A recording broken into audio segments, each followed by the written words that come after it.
Wow, ini ibadah online rupanya luar biasa ya. Yang nonton luar biasa. Oke saudara, kesempatan ini saya mau berbagi apa yang saya boleh dapatkan pada hari-hari terakhir ini. Saudara, apa yang kita boleh jalani hari ini sangat menantang kita untuk kita bereaksi atau kita merespon dengan baik. Sekali lagi, apa yang kita jalani hari-hari ini itu menantang kita untuk kita bereaksi dengan situasi yang terjadi atau kita mau merespon apa yang Tuhan sedang kerjakan. Nah, saudara, kita memahami bahwa pada masa pandemi global ini, saudara, apa yang terjadi bahwa situasi hari-hari ini atau pandemik ini itu merampas kebebasan. Ada amin saudara. Pandemik ini merampas kebebasan orang-orang. Kebebasan kita. Untuk apa? Untuk bergerak. Kita dibatasi gerakan kita. Bisnis. Dia merampas kebebasan berbisnis. Beberapa harus tutup. Beberapa harus melay-off beberapa karyawannya. Beberapa harus ganti strategi kalau dia ingin tetap hidup. Nah, pandemik ini juga merampas kebebasan berrelasi tatap muka. Kayaknya sekarang lebih baik nggak tatap muka gitu ya. Orang lebih senang untuk jarak jauh.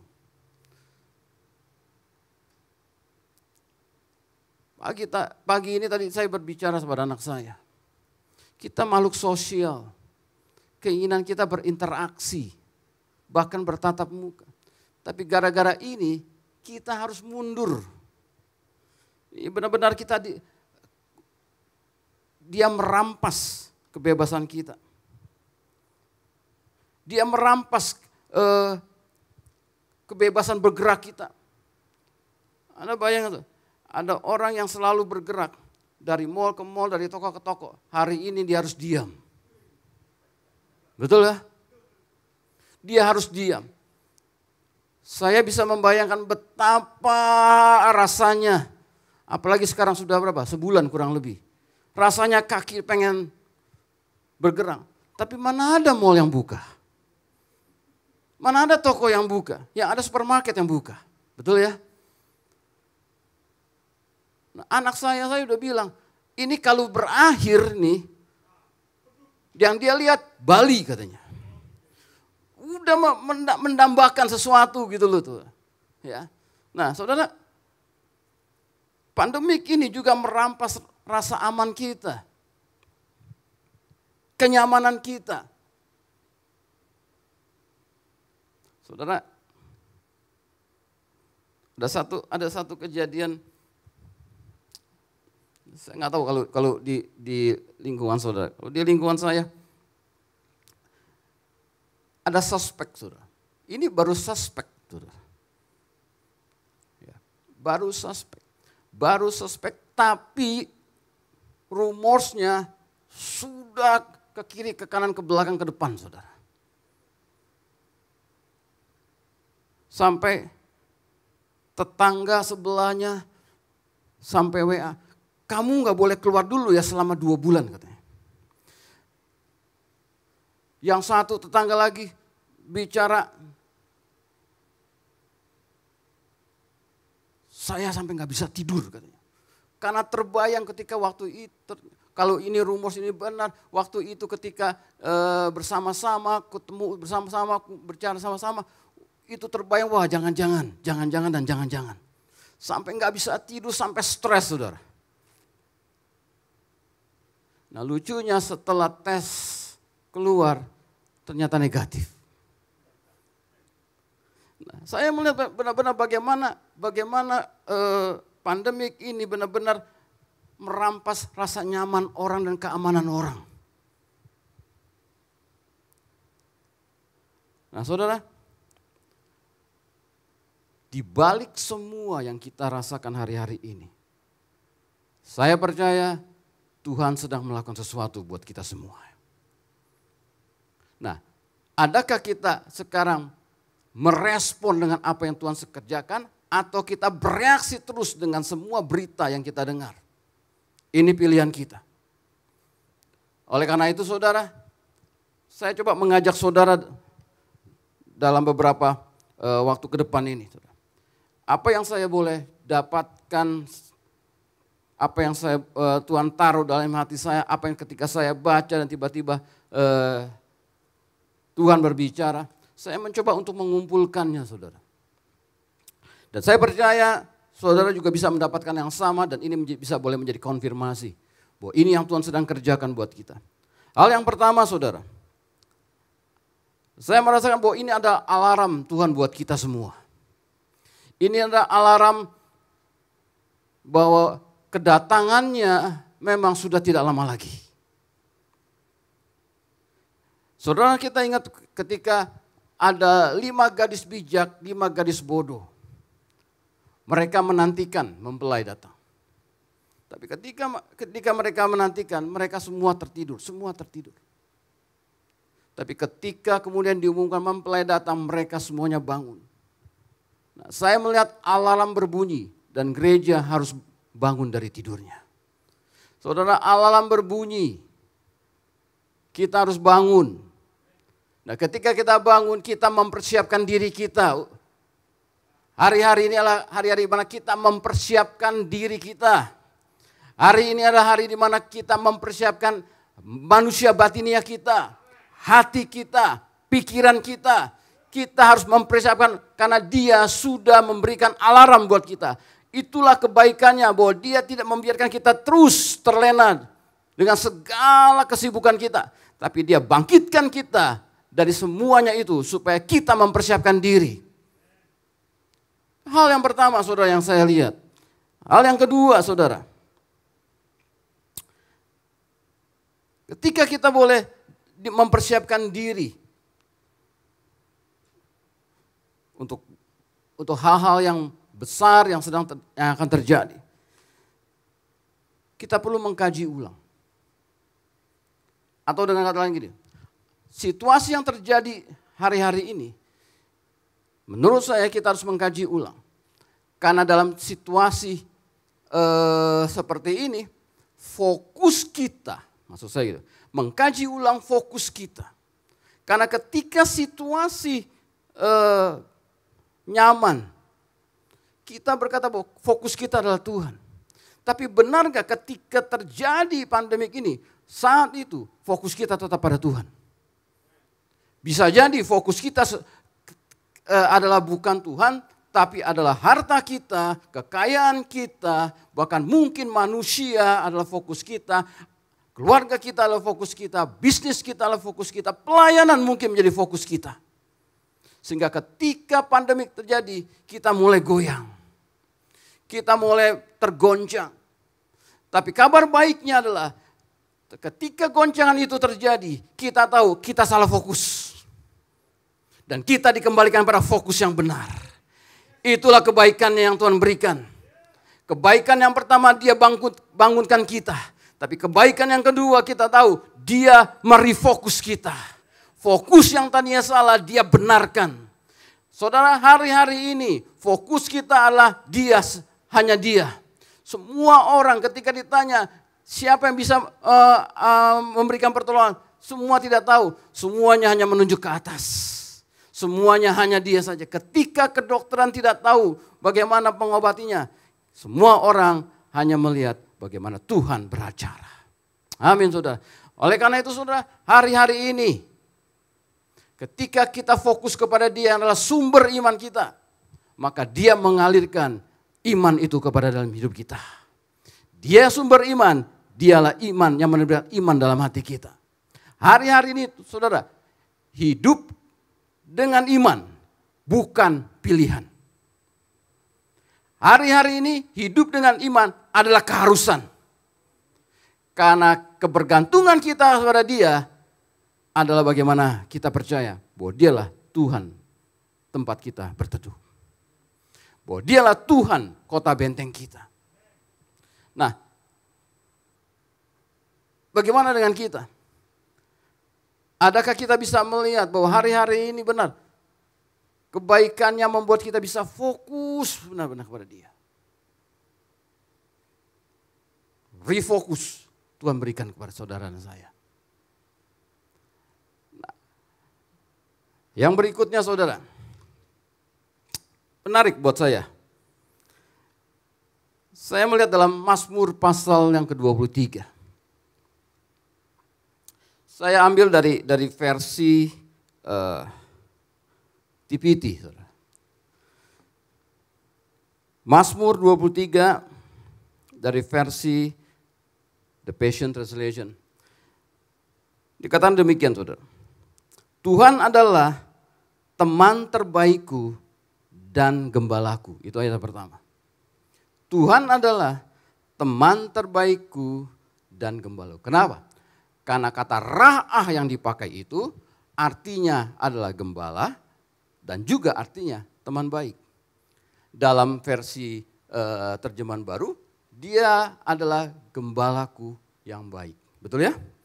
Nah, Tuhan adalah Tuhan adalah teman terbaikku dan gembalaku. Aku selalu mempunyai lebih daripada cukup.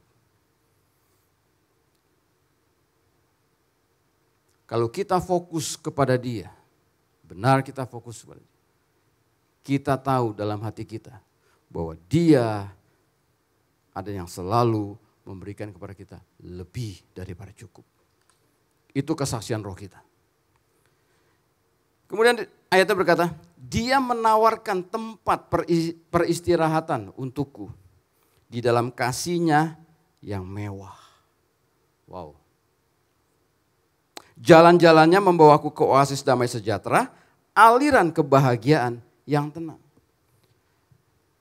Saudara sadari gak bahwa hari-hari ini kita sepertinya dipaksa untuk ada di dalam situasi yang benar-benar kita harus berdoa kepada Dia, berharap kepada Dia. Hari-hari ini yang namanya keintiman itu kelihatannya muncul begitu saja membuat kita semua mau intim dengan Dia. Ayat ini berkata, Dia menawarkan tempat peristirahatan. Jadi saya melihat ayat ini adalah ayat yang berbicara kondisi kita hari ini bahwa Tuhan menawarkan tempat peristirahatan kepada kita. Di mana? Di dalam kemewahan pelukan kasih-Nya. Adakah kita bisa melihat bahwa hari-hari ini Dia menawarkan itu dan Dia benar-benar memberikan itu ketika kita meresponinya dengan benar. Dia Tuhan yang menawarkan tempat peristirahatan untuk kita bisa soaking, untuk kita bisa tenggelam dalam hadirat-Nya. Artinya begini saudara. Saya percaya hari-hari ini ada kemudahan buat kita untuk masuk dalam hadirat Tuhan. Saya merasakan ketika tadi Pak John memimpin dalam penyembahan, dimulai dari Jesus is the center of our life, our church. Hadirat Allah ada di sini.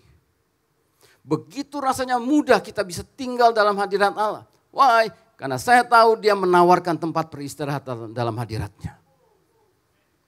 Adakah kita bisa merasakan ketika kita menyembah, selama sikap hati kita fokus kepada Dia, kita tahu Dia ada bersama kita. Ada kasih-Nya yang melingkupi kita. Tapi kalau kita tidak fokus kepada Dia, saudara, ibadah online ini lemahnya, kita nggak bisa lihat orang fokus atau tidak fokus. Ada orang yang beribadah, ya, masuk kamar. Kalau masuk kamar, pasti nontonnya di ranjang. Kalau sudah di ranjang, lama-lama bisa tidur. Betul gak saudara? Loh, ini sulit. Ada satu kelemahannya ketika kita beribadah, kita nggak bisa begitu fokus dengan apa yang dibandingkan dengan ketika ibadah seperti sebelumnya. Kita ada dalam satu gedung ibadah. Tapi inilah tantangannya, saudara. Inilah tantangannya, bahwa ibadah kita bukan karena di dalam 4 tembok gereja. Ibadah kita adalah sikap hati kita ketika kita datang kepada Dia. Sikap hati kita ketika kita menyembah kepada Dia adalah benar-benar kita fokus. Dan ketika kita fokus, kita tahu hadiratnya begitu mudah memenuhi kita. Hari-hari ini saya katakan hadiratnya itu mudah sekali datang menghampiri kita. Itu yang saya rasakan kebaikannya. Bahwa Dia menawarkan tempat peristirahatan di dalam pelukan kasih-Nya yang mewah. Nah, berikutnya saudara. Di sanalah Dia memulihkan dan menghidupkanku kembali. Wow, ini ada 2 kata yang membuat saya harus berkata wow. Oleh karena apa? Dia katakan di sanalah Dia restore and revive. Ketika kita benar-benar fokus kepada Dia dan kita masuk dalam pelukan kasih-Nya, kita ada waktu untuk intim bersama dengan Dia. Dia memulihkan kita, Dia menghidupkan saudara dan saya kembali. Ada restore, ada revive. Revive membawa kita kepada kata revival. Artinya saya melihat hari-hari ketika Dia mempersiapkan saudara dan saya, Dia mempersiapkan, Dia restore kita, Dia revive kita untuk satu revival yang akan terjadi. Tuhan mendatangkan revival buat kita semua. Revival berarti gereja diposisikan dengan benar, di mana kunci-kunci kerajaan surga ada di tangannya. Dan ketika itu terjadi, efeknya adalah setiap lutut bertelut, setiap lidah mengaku Yesus adalah Tuhan. Nah, kalau itu yang Dia kerjakan hari ini, persiapan itu, restore and revive, itu ditawarkan kepada kita. Tinggal bagaimana respon kita hari-hari ini. Saudara, Tuhan itulah Tuhan yang mampu situasi yang buruk Dia buat menjadi baik buat kita. Dia adalah ahlinya membuat kutuk menjadi berkat. Dan kemudian dikatakan ketika kita dipulihkan, restorasi diberikan, pemulihan dikerjakan dalam hidup kita, dalam jiwa kita, dalam hati kita. Restorasinya Allah itu berbeda dengan restorasinya manusia, saudara. Kalau restorasi dari hilang 100 diganti 100. Tapi kalau Allah hilang 100 dia ganti 120%. Dia selalu memberikan lebih. Kalau kita hari-hari ini ada kehilangan waktu kita yang terbaik. Tapi ketika restorasi Allah terjadi, Dia kembalikan lebih cepat daripada sebelumnya. Apa yang kita bisa hasilkan hari ini lebih cepat Dia kerjakan buat kita. Restorasi waktu, restorasi bisnis, restorasi hubungan, apapun. Termasuk restorasi kehidupan spiritual kita. Dia akan kerjakan jauh lebih cepat lagi dari sebelumnya. Dialah Allah yang luar biasa yang mampu melakukannya. Dan itu Dia tawarkan kepada saudara dan saya. Di masa-masa seperti ini. Wow. Di masa-masa seperti ini Dia tawarkan itu. Makanya saya katakan, ini tantangan, kita mau reaksi atau kita mau berespon. Nah, ketika restorasi dikerjakan, ketika revive kita dihidupkan kembali. Dia katakan Dia membuka. Dia membuka di hadapan kita jalan-jalan untuk menyenangkan Allah. Dia membuka jalan-jalan di mana, Anda ngerti? Ketika kita ada dalam kasih-Nya, ketika kita dalam pelukan-Nya, kita ada dalam hadirat Tuhan, ketika kita lagi intim dengan Dia, kita mengalami restorasi, kita seperti mengalami pemulihan, dan kita seperti dibangkitkan kembali, dihidupkan kembali. Dan ketika itu mata kita melihat ada jalan yang dibuka. Kita melihat, merasakan ada jalan yang terbuka. Dan ketika jalan itu terbuka, dia sendiri yang memimpin kita. Dia sendiri yang membawa kita masuk ke dalam jalan itu yang dikatakan sebagai jejak langkah kebenarannya. Saya melihat ini sebagai Tuhan itu nggak tanggung-tanggung bekerjanya. Dia bukan sekedar meluk kita dan sudah selesai. Tapi dia peluk kita, dia restore kita, dia revive kita, dia bukakan jalan, dia perlihatkan jalan buat kita. Dan bukan jalan-jalan, dia bawa kita masuk ke dalam jalan itu. Jalan kebenarannya. Nah, saudara, ketika saya stop di situ dan saya terus mencoba untuk memahami lebih jauh. Ada satu catatan, Bible Notes di dalam Alkitab TPT itu. Di ayat 23. Kata jejak langkah kebenaran itu diberikan notes. Notes itu seperti ini, saudara. Ada? Oh, ada. Ayat 3 itu berkata begini. Jalan langkah kebenarannya atau dikatakan sebagai jalan kebenaran yang melingkar. Jalan kebenaran yang melingkar adalah ciri yang biasa bagi domba-domba di lereng Bukit Israel untuk mengambil jalan memutar yang lebih tinggi. Akhirnya mereka membentuk satu jalan yang terus membawa mereka lebih tinggi. Anda mengerti maksudnya? Jadi domba itu berjalan di lereng itu terus berjalan melingkar. Sampai ketika dia terus berjalan melingkar, mereka tiba-tiba sampai kepada tempat yang lebih tinggi. Inilah yang dimaksudkan Daud di sini. Setiap langkah yang kita ambil mengikuti gembala. Ketika jalan terbuka dan kita ikuti. Setiap langkah yang kita ambil mengikuti gembala kita akan membawa kita lebih tinggi. Artinya, jalan itu jalan yang memutar. Ketika dia memimpin kita masuk dalam jalan yang dia buka, kita ikuti dia langkah demi langkah, langkah demi langkah. Sepertinya kita berputar-putar di situ aja. Tapi apa yang dikerjakan Tuhan, bahwa kita dibuat mengalami increasing. Kita dibuat mengalami pertumbuhan, peningkatan secara rohani. Dan disinilah saudara dibutuhkan kepekaan dan ketaatan. Dan di mana kita bisa dapat kepekaan dan ketaatan itu? Ketika kita ada dalam persekutuan dengan dia. Satu contoh saudara. Di masa-masa seperti ini ketika saya ingat hari itu ketika masa Jumat Agung, itu kan Jumat, Sabtu, Minggu gitu ya. Itu 3 hari full di rumah sampai Senin full di rumah. Tiba-tiba saya ketika lagi melihat HP, saya lihat-lihat, saya buka YouTube saudara. Ketika buka YouTube, saya muncul di layar saya itu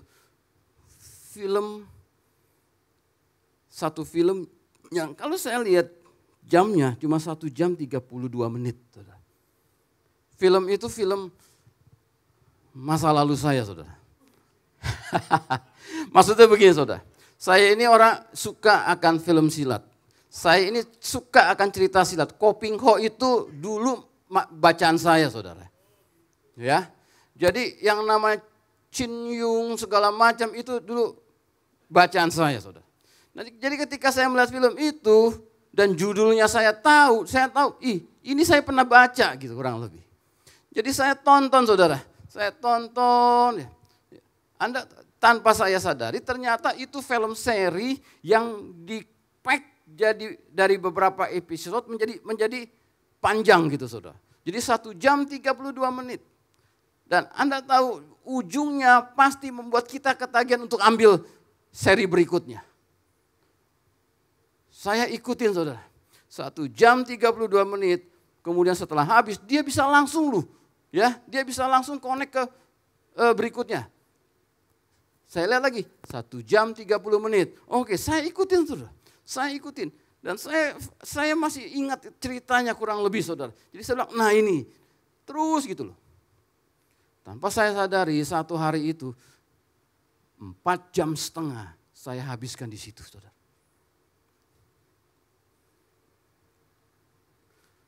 Besokannya saya masih lanjut. Karena saya masih pengen tahu gitu loh. Karena masih ingat-ingat, lupa-lupa ingat ceritanya bagaimana. Nah, di hari berikutnya itulah ketika saya nonton, tiba-tiba muncul saudara di hati saya, hati-hati dengan kepasifan. Saudara, saya belajar untuk memahami kalau Roh Kudus berbicara still small voice. Roh Kudus tidak berbicara stop jangan nonton. Tapi Roh Kudus taruh di hati saya, hati-hati dengan kepasifan. Dan saudara, sebelum itu saya dalam hari sebelumnya saya mendapatkan Roma 12 di mana Tuhan suruh baca. Ya, saya baca 1 sampai ayat 1 sampai 11. Saya baca. Memang ada ayat-ayat yang berbicara kepada saya simpan. Tapi ketika dia berbicara, jangan hati-hati dengan kepasifan. Saya ingat akan Roma 12. Biar rohmu menyala-nyala dan layanilah Tuhan. Nah, ketika saya ingat ayat itu, saya ingat ayat itu ada oleh karena ayat sebelumnya, ayat 1 dan 2. Ayat 1 berkata, serahkanlah tubuhmu sebagai persembahan yang hidup, kudus dan berkenan. Ya, sebagai ibadah yang sejati. Serahkanlah tubuhmu. Nah, ayat kedua berkata, janganlah pikiran kita mau dibentuk oleh dunia. Tapi berubahlah oleh pembaharuan budi kita. Nah, kata berubah pembaharuan budi kita, itu dimulai dari dalam. Bukan dari luar. Pikiran kita bukan dicetak dari luar. Tapi pikiran kita harus tercetak dari dalam, ada sesuatu yang mengalir keluar. Nah, dari situ saya memahami. Ketika saya menghabiskan waktu untuk nonton yang saya suka pada masa lalunya. Saya nonton. Tuhan berkata, yang saya mengerti bahwa hati-hati dengan kepasifan. Apa yang kita tonton, apa yang kita terima, itu membentuk pola pikir kita. Makanya kita tidak bisa membedakan mana kehendak Allah yang baik, yang berkenan, dan yang sempurna. Sekali lagi saudara, Roh Kudus tidak berbicara kepada saya, stop nonton, bukan. Yang dia berikan kepada saya jauh sekedar nontonnya. Yang dia berikan kepada saya, rohmu bisa pasif kalau cara berpikir kita mau dibentuk oleh dunia. Oleh karena itu ketika saya memahami ini, saya stop. Walaupun ceritanya belum habis, saya stop. Belajar mau taat. Makanya ketika Mazmur 23 ini berbicara, ketika jalan terbuka, ketika kita dibawa jalan, ketika saya mau mengikuti dia berbicara, sepertinya cuma hal yang biasa. Itu sama seperti kita berjalan satu tapak demi satu tapak, cuma seperti jalan melingkar. Tapi kalau kita ikutin terus, kita tahu dia memberikan peningkatan pada dalam hidup kita. Dia memberikan increasing sampai satu titik kita tahu kita ada di atas. Dan tanpa kita sadari, kita ada dalam hal yang lebih tinggi. Saudara,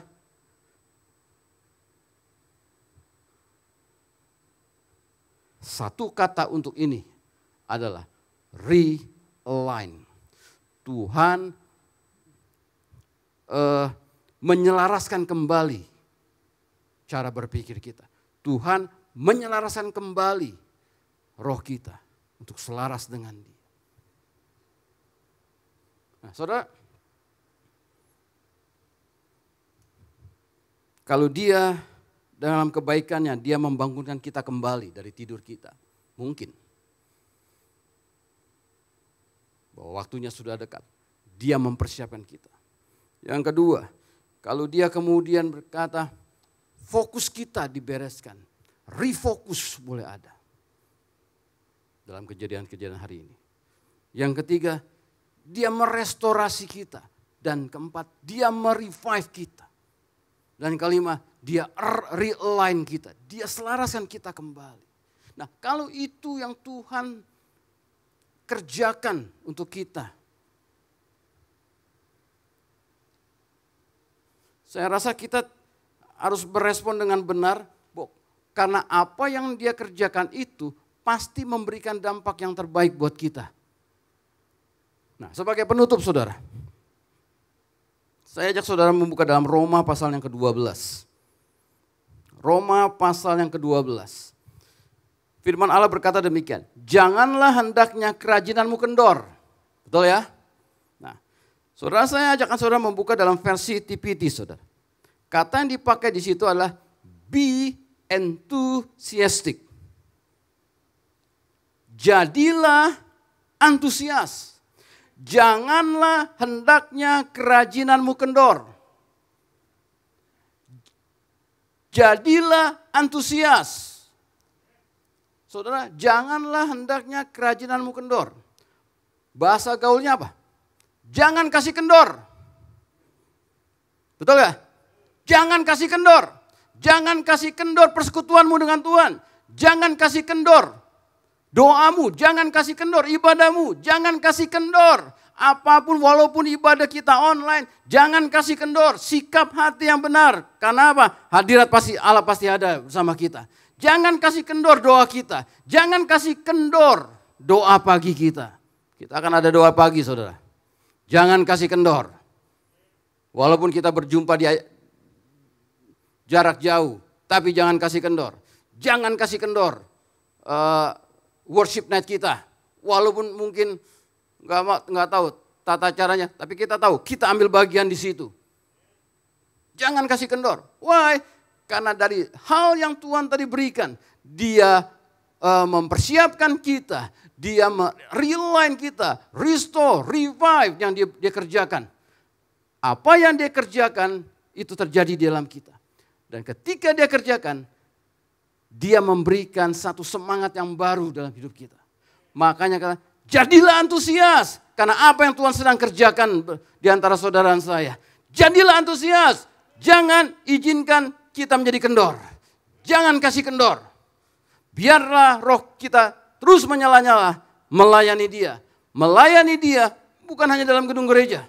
Melayani dia ketika kita berdoa, kita melayani. Tapi kita berdoa dengan antusias. Kita berdoa dengan satu semangat. Kita berdoa, kita menyembah dengan satu antusias.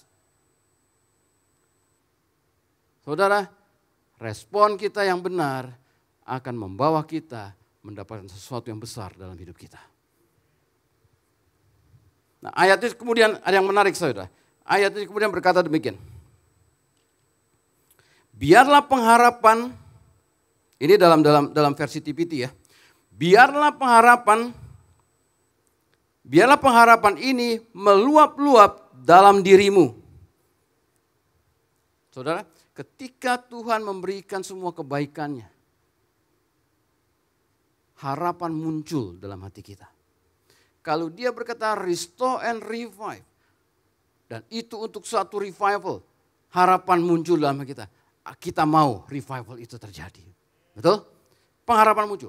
Makanya ayat berkata begini, kalau kita tidak kasih kendor, biarlah pengharapan ini meluap-luap dalam dirimu. Melepaskan sukacita yang tak berkesudahan. Outbreak of joy. Jangan menyerah pada masa sukar. Kata lainnya adalah berani menghadapi masa sukar. Saudara, pengharapan kita butuhkan. Pengharapan membuat kita bisa maju ke depan. Tanpa pengharapan, habis hidup kita. Tapi pengharapan membuat kita bisa mengalami terobosan. Terobosan selalu berhubungan dengan pengharapan dalam hati kita. Tidak ada terobosan tanpa pengharapan.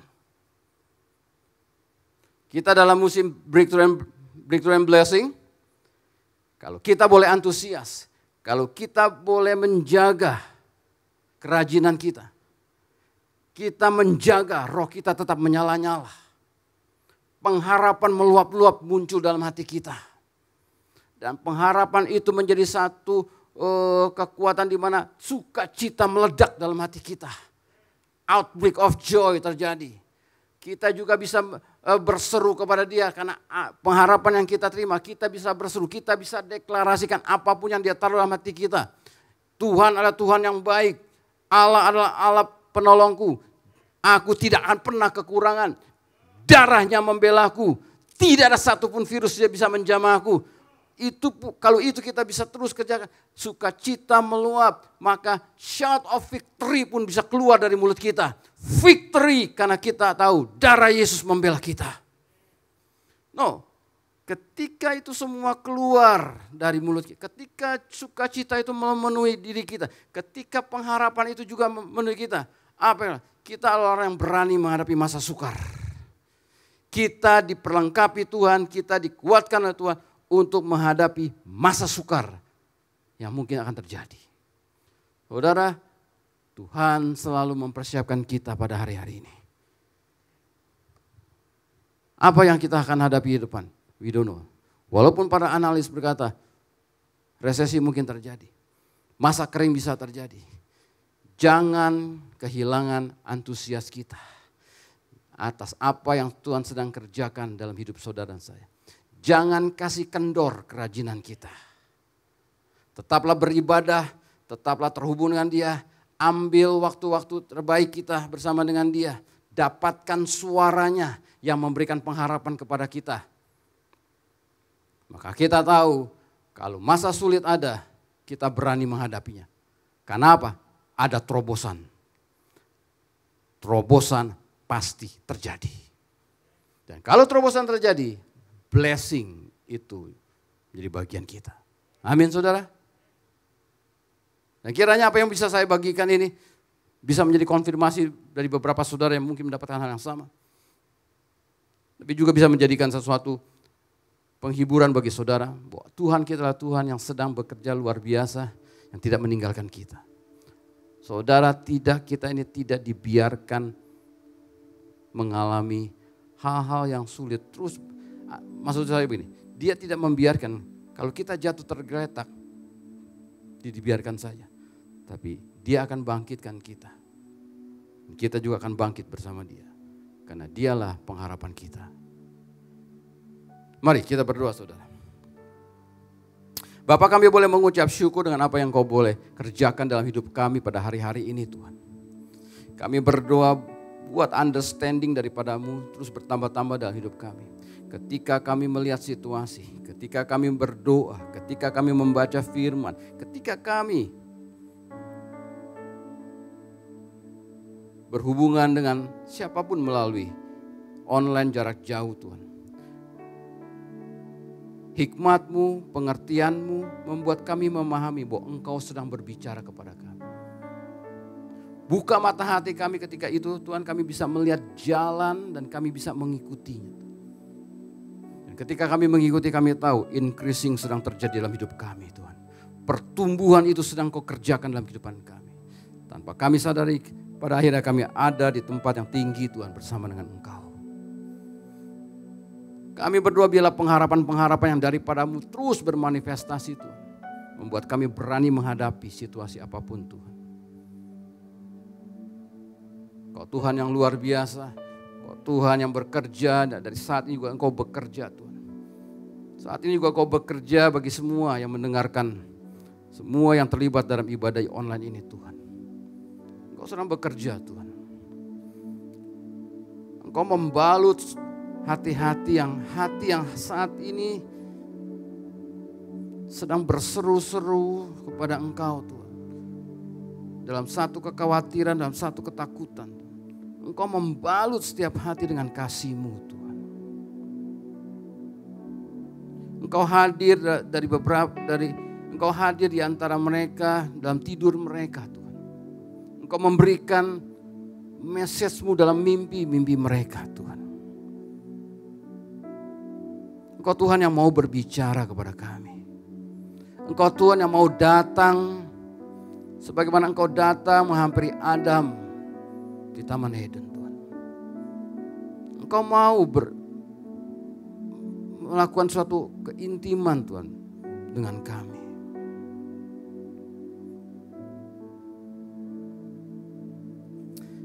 Saat ini kasih-Mu bekerja Tuhan buat kami semua yang mendengarkan. Bagi semua yang kami sedang beribadah ini Tuhan. Ada kasih-Mu yang bekerja dalam hidup mereka. Ada kasih-Mu yang bekerja dalam hati kami Tuhan. Let your love Tuhan embrace us. Kasih yang begitu mewah. Yang menguatkan hati kami. Thank you Jesus. Thank you Lord.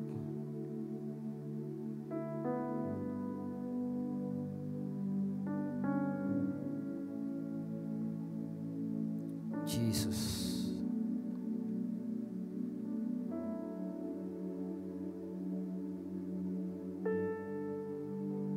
Terima kasih Tuhan, terima kasih.